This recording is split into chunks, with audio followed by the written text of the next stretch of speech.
Right. You know what I mean? It's a really good point.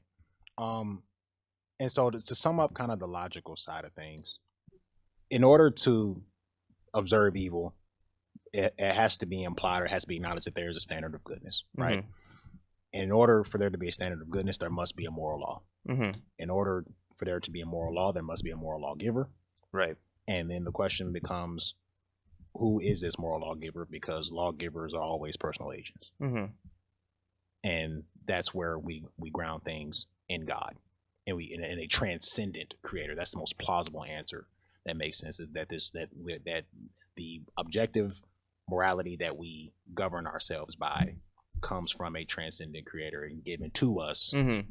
to help us to conduct ourselves in a way that is most beneficial to all of us flourishing by his standard of what flourishing is. Okay. Well said. So now let's address the emotive side of this thing, and let's deal with when we talk about evil on the emotional side of things. You know, we kind of mentioned it early in the episode. Like, why does it seem as though God doesn't care about evil, or why does it appear as though God hasn't done anything about it? When I watch the news, when I'm, like I said, like we talked about watching the news for 30 minutes or something like that. Yeah, there's so much evil going around. It's so much evil going around. I mean, it's very hard to come to the conclusion that that God loves all of us, and God is this all powerful, all loving creator who wishes the best for us. When I look around me and observe what happens to, the vast majority of human beings on the planet. So if there's evil in the world, which very clearly there is, why doesn't God appear to do anything about it? And I think there's three concepts or questions that we can kind of consider that can kind of help lead us down that road a little bit. The first thing I think that's important to ask, if there's evil in the world, why doesn't it seem like God's doing anything about it? Well, my question is, why doesn't he start with you and me? Okay. Oftentimes when we think about evil, we think about the absolute extreme end of evil, but we never think about ourselves as being moral agents who commit evil. In fact, we do it every day. And so I think we dare to ask, if the clock was to strike midnight tonight and God was going to wipe out everyone who committed evil, would there be anyone left? Would you and I make it in the morning? Well, I guess the problem would be is who's gonna go around and make sure he got it all. Right. Like if that's the case, because also if we're looking for God to do something about the problem of evil, then it kind of implies that we are assuming his standard of goodness and evil. If we're going to assume his standard, talking about the biblical worldview here, if we're going to assume his standard, well, the problem of evil is us, right? So back to your question, why doesn't he start with you and I? Well, if he were to do that and, come midnight, all of, God wipes out everybody, getting rid of the problem of evil. Well, I think let's not do that. Let's not. Let's not. And once again, in the biblical worldview, it is very much highlighted that the source of evil, the problem of evil, is the heart of man. Right. And so another thing to consider with the problem of evil is, well, God made you, right? And if God made you, that you are at least thoughtful enough to recognize that something went wrong here. Right. What do you think about that? Well, maybe you're part of the solution. You recognize that there's a problem of evil. There's something wrong here. What are you going to do about it? This isn't some call to be a victim and to identify as just being persecuted by the natural reality beyond us, but this is a calling out to be like, hey, there's an issue here, and I made you to help fix it. What are you going to do about it? Are we going to complain, or are we going to roll up our sleeves? Because at the end of the day, I think if we all took that sort of mentality, there'd be a lot less suffering. There'd be a lot less evil apparent in the world if we could step up and try to work out the problem of evil as such. Sure, that's a really good point. And in the biblical worldview, now we're kind of switching over and addressing Jesus Christ head on. Not only is the question, what are you going to do about it in terms of, you being a part of the solution? In the biblical worldview, we're really a part of the problem. We are the problem in the biblical worldview, and Christ provides us with the solution. But what makes him unique, though, is that not only does he address evil from a intellectual standpoint and just saying things, Christ, in being God incarnate, rolled up his sleeves to address the problems. He dove right in. Yeah, he dove right in head first and dealt with evil head on. And he dealt with it in such a way that not only did he get rid of the problem, but there's a personal camaraderie that we have with him in terms of being able to relate to us in terms of suffering and in terms of experiencing evil himself, right? Something else that I wanted to highlight. I know we kind of talked about this a little earlier before we started recording. What just happened a couple of days ago, or a week or so ago now, with the Nashville shooting and everything like that of the Christian school. This obviously has people thinking about the problem of evil, right? Right. And it has people thinking about, what do you do about this kind of stuff? Are more gun laws the answer? Right. I don't know. Right. Or do we need to? Is it more counseling? Is it more? Is it? I don't know. Everybody's throwing out a bunch of different ideas as it relates to how do you address this problem. But it's not getting to the root of the situation. It's not getting to the heart of the matter. How would you articulate the heart of the matter? The heart of this matter is choosing to be in line with sin rather than goodness. Okay. It's choosing. It's a sin issue at the end of the day, and I think the problem is we're choosing to be in rebellion rather than be in union with God. And that's the big thing. Because if we look at God as just, communion with God is just being in relationship with the highest level of goodness and beauty and truth and love for one another, that's what we're supposed to be living by. And so when we live as a privation of that, we get situations like this at the end of the day. Absolutely. And speaking of privation and depravity, I feel like we often ignore major aspects of the biblical worldview when we talk about the problem of evil, and depravity being one of them, right? Because the Bible teaches that the depravity of the human heart is showcased throughout history. And for us, we can visit the 20th century alone, where it's very easy to observe that the human heart and the depravity of mankind is at the heart of so many disgusting, just reprobate behaviors that we've observed. I know we talked about several of them here already, but even mass shootings, sex and drug trafficking, Western slave trade, and all of these different things. Are any of these inhumane? Not really. They're really human. And if one wants to study the history of mankind, these behaviors have been going on forever. This is not new behavior. Right. Antelopes don't commit genocide. No. And even if they did, they wouldn't be morally responsible the way the human beings are. Right. And now, I guess when we're talking about, speaking of morally responsible human beings, I know there are some people who will say things like, well, there are some good people, right? How would you respond to that? Where are they at? Point one out for me, please. I guess it depends on how we define good, right? How are we going to define that? Because that's what I want to know first. Okay. I'll let you define it. I think I've already defined it, sir. It would be in line with God's character at the end of the day. Okay.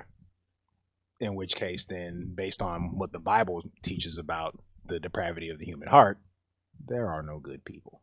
And it's interesting when we think about one of the only individuals who could have claimed to be good, which would be Jesus, someone came up to him and said, "Oh, good teacher," and he looked at him like he was crazy. He said, "There is no one good but God the Father alone. Why do you call me good?" Sure. And so, like, one of the few people who could have probably claimed to be a good person was taken aback by that sort of comment. And I think it's a really humble attitude to look at. You know, I try, you know, it's nice when people say I'm a good person or something like that, but I try not to take that super seriously. I might thank them or whatever, but sure. It's, I think, really putting in perspective on what we are capable of, I think is really important. What we're capable of. So let's talk about then what God could be capable of then. Let's talk about the minimization, the idea of the minimization of evil as a solution. Sure. So perhaps if God reduced the amount of suffering, the problem would be more acceptable, perhaps. Okay, let's take the Holocaust. Would 600,000 be morally acceptable? Probably not. Okay, what about 60,000? 600. Is that any better? No. 6? No. Okay, where are we going to draw that line at the end of the day? If God was to come down, take a magic marker or a magic eraser or something like that, and start erasing the problem of evil and everything, what we'd end up with if we were going to get rid of it altogether, not just a small amount, it would be taking away free will at the end of the day. And if we remove free will, we also remove the benefits of love, like we talked about: compassion, courtesy, kindness, respect, gentleness, all these sort of positive things that we get to willingly be able to do these things. And so it begs the question, do we want to live in a cosmic playpen wrapped in bubble wrap? You know, if I think about, there's a show I've been watching with my fiance called The Parent Trap, and they take different groups of parents and they put them on like this reality game show, and they put them in like different parenting tests. And there's this one group of parents, or this one family, I should say, and they have different parenting styles for these different parents. And this one pair of parents, that's fun to say, their parenting style, if you will, was helicopter parents. So they're hovering over their kids all the time. They both work from home. They're never out of their kids' sight, and if they are, they're at least on the same property when they drop them off for their activities. And this one thing that stuck with me, I'll never forget. The kids are playing in front of their parents about 6 feet away in the grass in their backyard, very peacefully. And the little girl's having the time of her life, right? She's doing great. She's doing awesome. And her mom goes, I'm sorry, this is hilarious because I'll never forget. Goes, "Put your shoes on. The grass might make your feet itchy." Okay. And I'm like, what? You're in your own backyard. You know the backyard. Yeah. And you're barefoot in your backyard, and she's worried that the grass is going to cause an issue in their life. And so in order to protect you from this small danger, I'm going to force you to put shoes on. And so it begs the question, who do we want to become? Do we want to become people who come to virtue on our own accord, or do we want to be wrapped in bubble wrap, deprived, like a smothering mother at the end of it? A smother. Yeah. You know? And also, you know, not only who do we want to become, but what did God create us to be? Right. And I think that's the problem that we have here, is that I think we've gotten so far from what we were intended for that now we look at this problem of evil, problem of suffering and things like that, and we'll even look at the parent who tells their kid to put shoes on because of the grass, and we'll say, "Oh, that's a great job. You know, you're doing the right thing. You're protecting them." But it's like that's not what you were really created for. I don't particularly care if you walk around in grass with no shoes on. Right. You weren't created to be coddled and protected from every small or large thing in the world. I mean, do you want people to go out? Do you, like, if you're looking at it from a parent perspective, because we often put God in those terms. It's like God the Father and everything, and we are His creation and put in divine sonship, if you will. You know, as a parent, do I want to hold them accountable? Or excuse me, if I have children and I'm a parent, do I want to send them off into the world and allow them to see the tragedies of life, but allow them to take them head on and travel forth and overcome these obstacles? Or do I want to wrap them in bubble wrap and put them in the basement so they lose their soul? They don't develop as a human being. They don't become anything worthwhile or meaningful. Yeah. Because I think that is a way worse nightmare in hell than going out into the world and having the opportunity and at least the availability to overcome these sort of things, no matter how tragic they may be. Because at the end of the day, I'm still developing as a human person. I'm still developing virtue and all of these admirable things. Well, and that's actually a really good point. Talk to the idea of how exposure to evil could be the way that the soul is developed. I know we talked about that briefly. Sure. What do you think about that idea? Yeah, so the whole soul making concept is, I think, a great way to kind of summarize or pivot back to someone thinking about that is name one thing in life that brings a joy to you that didn't come about by some sort of sacrifice or suffering. Literally, just name one thing. Mm-hmm. And I am convinced it is impossible to name one thing. Let's take something minute, like, oh, you know what? Something that brings me joy, going to Dunkin' Donuts and getting a coffee. Mm-hmm. Surely there was no sacrifice or suffering involved in that. Right.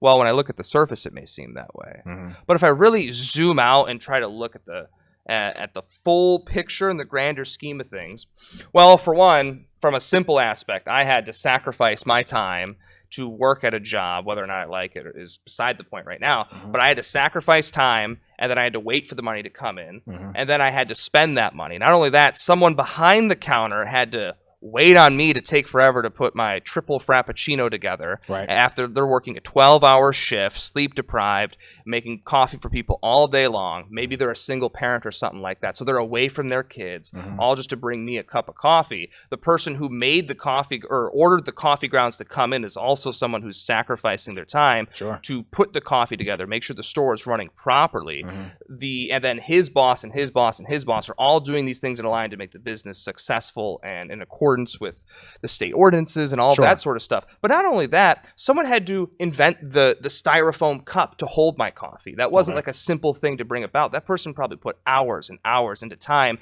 to developing the concept, being able to get manufacturers to ship it across the globe and all of these sort of things. And so my cup of coffee that I enjoy getting on Tuesday evenings had a ton of suffering and sacrifice on whatever level you want to look at that in order for that to be brought about. And that's something so small. And there's many, many, many other things that we could look at that all of that suffering brought about just for me to have a black coffee or whatever kind of coffee. And so you could apply this sort of concept, and I encourage people, get creative, whether it was the laptop that I brought about, whether it was joining a league for kickball in the neighborhood or something like that. All of these things on some level, on the grander scheme, had to be brought about by some level of sacrifice and some level of suffering. That's a really interesting concept that you brought up there. But I think it actually helps us to transition into what level of suffering or sacrifice did it take to fulfill the salvation of mankind?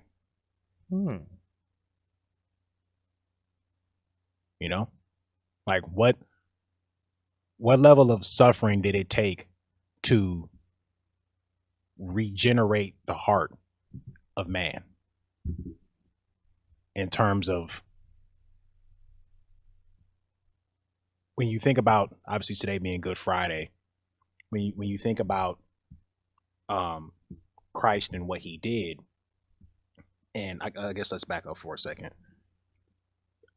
When we talk about why does it seem like God hasn't done anything about the problem of evil, I think that question can be addressed by the Christian worldview better than any other worldview, because the answer is yes, he absolutely did something about the problem of evil, and he did something about the problem of evil from its inception, from the moment we chose to take of the fruit of the tree and we chose to rebel against God. You can read it there in Genesis chapter 3.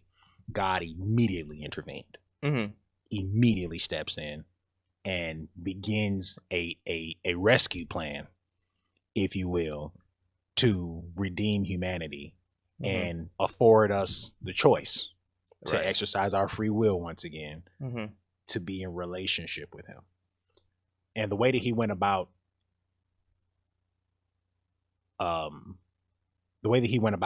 executing this rescue plan, if you will, is by deciding to become a human being in the person of Jesus Christ, which obviously is a downgrade from being in heaven, Right. Right. coming down here to be with us.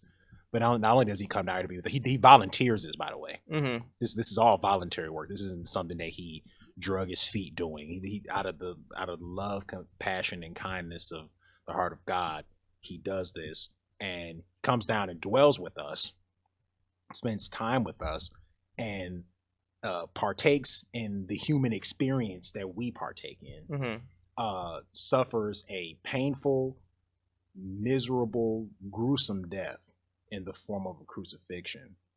But what's most interesting, most compelling about the death that he suffered is that he overcame this same suffering through his bodily resurrection.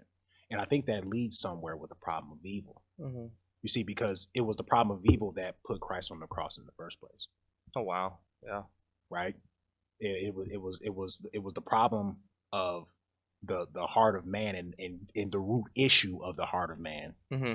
that caused for there to be suffering and a sacrifice, right, that needed to be made in order for God to essentially satisfy his own wrath. Mm-hmm. And the details that you talked about with the coffee, well, the details of the suffering and sacrifice of Christ were 40 lashes with a cat of nine tails. Mm-hmm. It was being beaten, mocked, and spit on. Yeah, betrayed. Betrayed Mm-hmm. and mocked and wrongfully punished, Mm-hmm. right next to people who committed atrocities, and they were let free. Mm-hmm. Not only betrayed by the community, but betrayed by your friends, your own friends. In the moment where you can use a friend most, mm-hmm. they deserted you. Right. We want to talk about bad things happening to good people. I think it was R.C. Sproul, and I'm paraphrasing here his statement, but he said, we want to talk about bad things happening to good people. Truth is, that only happened one time in history. Yeah. And he volunteered. Right. And is obviously referring to Christ. But what's beautiful about it, once again, is that Christ overcame the problem of evil through his bodily resurrection and reconciling us back to God in a way that allows us to overcome this problem one day as well. And beyond that, obviously the cross being the most important part of God's solution to the mm-hmm. problem of evil through a biblical worldview. The other part of God's solution to the problem of evil is, in fact, hell. Fair enough. Right? Because I think that if God wasn't vengeful about the problem of evil, if the problem of evil didn't make him upset, didn't make him angry, wouldn't you question whether or not he was actually loving? Mm-hmm. Right. In that, don't, if you love someone, you're engaged and about to get married. If someone wrongs your fiance, someone mm-hmm. steals from her, someone abuses her, someone does something to her, it's gonna make you angry, right? Right. You're not gonna come in here calm, cool, and collected. Oh, some mm-hmm. guy robbed my fiance. Right. Whatever. You're not doing that. How much more for God's creation, made in His image? Yeah. Is he going to fully address this problem of evil? And actually, a beautiful passage of scripture that Christ read during his ministry on earth is Isaiah 61. It kind of talks about that. Mm-hmm. And it talks about kind of the two parts of God's solution to the problem of evil. It says here in verse 1, it says, "The Spirit of the Lord is upon me, because the Lord has anointed me to bring good news to the poor. He has sent me to bind up the brokenhearted, to proclaim liberty to the captives, and the opening of the prison to those who are bound, to proclaim the year of the Lord's favor."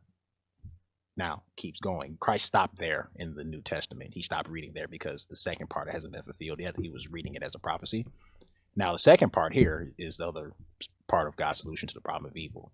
"And the day of vengeance of our God, to comfort all who mourn, and to grant those who mourn in Zion, to give them a beautiful headdress instead of ashes, and the oil of gladness instead of mourning, and the garment of praise instead of a faint spirit, so that they may be called oaks of righteousness, the planting of the Lord, that he may be glorified."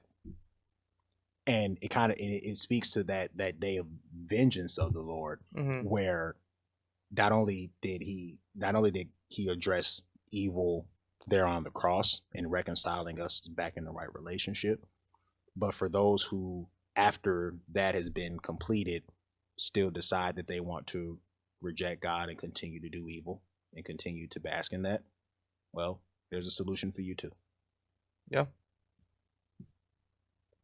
And so ultimately, what this is leading to and what we're ultimately heading for in the biblical worldview as it relates to the solution to the problem of evil is we're heading toward what God created in the beginning, which was paradise and right relationship between God and man with one another.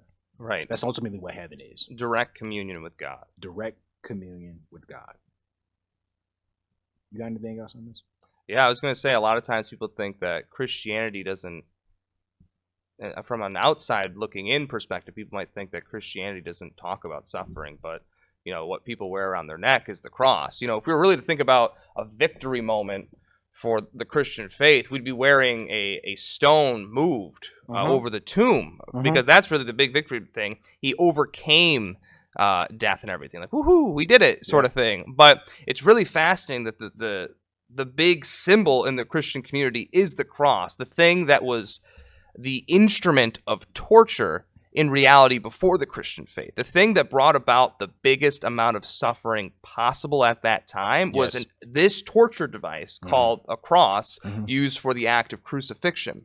And so when we go about and looking at early church history about people going, God came in the human flesh and he was crucified, people would look at you like you're crazy, because how could a king be crucified and tortured? And we celebrate that. And I think that's part of the reason why the Christian faith was spread so vigorously, so early in human history, is because it's such an outlandish claim. Like if anyone was making this up, they would have thought of something way cooler, way better than your king being crucified and killed. But the whole concept is we look upon this torture device, this suffering that our God suffered too, knows what it's like. He came down, he wept with us with our suffering. He transformed and transcended the meaning of suffering as a means to prepare ourselves for the place we chose not to be in. We chose not to be part of Eden. We chose to be in animosity and an anti-communion with God. And we chose to go our own way, and we realized what that's like, to be in the privation of goodness, be in the privation of beauty and truth and love. And we realize how stupid of a decision that is. And we have an opportunity to be in communion with God and to be in direct relationship with God. But the problem is we've already made that choice to be separated. But luckily, God in his love and mercy came down, transformed the meaning of suffering, and gives us an opportunity to prepare to be back in communion with him. And so he then overcame suffering and death as itself to remind us that the moments of finite pain is going to peril in comparison to infinite beauty, joy, and bliss, which is going to be heaven after all. Because all of these moments and everything is going to feel like a mirage compared to eternity. Now, that doesn't mean don't downplay evil. Don't downplay hardship and torture and all of these terrible things that we have in our lives. But I think looking at things as a way of a means to prepare ourselves for these sort of things, so we just know how stupid it is to live outside of the will of God. It's very interesting you brought that up, because in the biblical worldview, in essence, God, it seems as though God is using suffering and even the problem of evil, though it doesn't necessarily come from him. He's using that as a means to help to prepare us to go back to the place where things all began, in Eden. Full circle. It will be right back where it all started. It's good stuff, isn't it? Yeah, I ain't gonna go near any trees. Let me tell you. No, you'll don't care. No, there's a tree left. Don't care. I think next time we'll be okay. No trees. I think next time Eden shows, I think we'll all be okay. No trees for me. I know something tells me we'll all be okay. But you got anything else on this one, man? I don't know. The only thing I could think is maybe to share how the problem of evil has actually enriched our lives on a personal level. I think sometimes looking at it from someone's perspective and testimony can be kind of helpful sometimes. And so one thing that really helped me with the problem of evil was, so for example, as I've said in the podcast before, I grew up not in a religious household. I was kind of bouncing around in different worldviews, you could say. I had a sort of artsy, new age perspective at one point. I had a who cares perspective. I'm a good person. I'll probably go to heaven if there is a God. So kind of agnostic territory. Then I probably go. Yeah, probably. I'm pretty great. Yeah, let me in. Which is ironic after this whole conversation. He would understand why I don't believe because of the evidence. Was basically the perspective I took, which was right before the Christian journey, which is always what's so ironic when I think about the humor of God. But and then, of course, the height of which would be like extreme nihilism and atheism and extreme depression and all of these things. And I think looking at individual suffering, like maybe mental health issues, depression, addiction, and all of these things, sometimes the only way that God can get our attention, and to use an analogy, the only way that we can see the light is if the darkness is magnified. Sometimes to get our attention, we need to see just how dark of a situation that we are in sometimes. And so when I look at my own life, there was a time in my life where I dealt with a lot of suicidal ideation, extreme addiction, and all of these sort of things. And I was calling out, and I looked at, I've unfortunately, I had an abusive father, and he abandoned the family when I was 18. And it put this giant hole in my life that I was constantly searching for something greater to kind of fill that. So I chose drugs. It was not very effective. I don't recommend. And I chose all of these other things to try to fill that hole, but nothing could suffice such a giant gaping hole. Whether it was abandonment from a parent or just the worldview I was in at the time, where everything seemed meaningless and pointless. And after a while, I started to realize that the darkness was just magnifying and magnifying until I was actually able to get into a situation where I would actually get out of my own skin and be able to be open to something different. I recognized something was wrong here. There was a point where I decided I might actually decide to end my own life. I almost did. And it was shortly after that. I'd been in churches for a few years at this point. I didn't get anything out of it. It was a long quest and I wasn't getting anything. But eventually I was able to work at a different church and everything like that, and which is the one that I'm still at today. And I was able to look at things with a fresh perspective. I was able to look at things totally differently and try to keep an open mind. And I realized, I looked back, that all of these things were kind of leading me back to a position so I could actually be open to receive some good news, which is the good news after all. And I guess the strongest thing is when I looked back at all of this, and this was shortly after or relatively after I put my faith in Christ, I was kind of listening to some worship music and in prayer and everything like that. And, I'm still in this, and I guess this is kind of a caveat. I don't know how I feel about people when they say they literally hear the voice of God and everything. I'm not going to say you don't. I'm not going to say that I do, for sure. I get it. I don't know if it was literally hearing that or maybe a reflection of my conscience when I was listening to worship music. And I started thinking, I'm like, well, if God is good, why would I have an abusive father? Why would I go through all of these things? And there was just this extremely strong conviction that this was the only way to get my attention. When things are good, it is really easy to get comfortable and not to search. But when the fire's under your butt and you're searching for a way out, it's a lot easier to see the light. When I recognize that I'm actually in a pit, I will actually look up. But if everything seems fine and dandy from my perspective, I'm not really going to look up and reach out. And in that's so interesting. It's one of the things I just for the life of me can't grasp about God is how he, though evil obviously does not come from him. Okay. But he still in his sovereignty is able to use evil, suffering, pain, and all of these different things to lead us back to the cross. It all points back to the cross. Right. Or empty tomb. Right. Yeah, maybe I should say that. But it all points back there. It all leads back there. And even in the midst of your own issues that you had in your life, issues I've had in my own personal life, it just amazes me how God is able to take these things, and like Romans 8:28 is just ringing in my head right now. It's all things work together for the good of those that love the Lord, that are called according to His purpose. Mm-hmm. And another one that's ringing in my head, I can't think of where it is. It's in Genesis though. It's at the end, and it pretty much summarizes the entire Bible. Mm-hmm. Joseph, well, I think he's talking to his brothers. Yep. And he told them, what you meant for evil, God meant for good. And I think it was for the saving of many. Or right. I'm paraphrasing right now. I don't have it right here in front of me. But that's that verse pretty much not only just summarizes the entire Bible, but it actually is the summary of the existence of humanity. Right. What other people meant for evil against one another, God was able to redeem it in such a way that would bring about the maximal level of goodness that is possible in a world with free will. And that points us back to Calvary. Right. Where that the ultimate culmination of that happened on Calvary. Yeah, so personally, it sounds crazy, but I'm grateful for the suffering that I encountered because it led me back to Him. Absolutely. I think that's all we got on this one, man. I think so. Yeah, this is a good long one. Yeah, that's for sure. A longie. Yeah.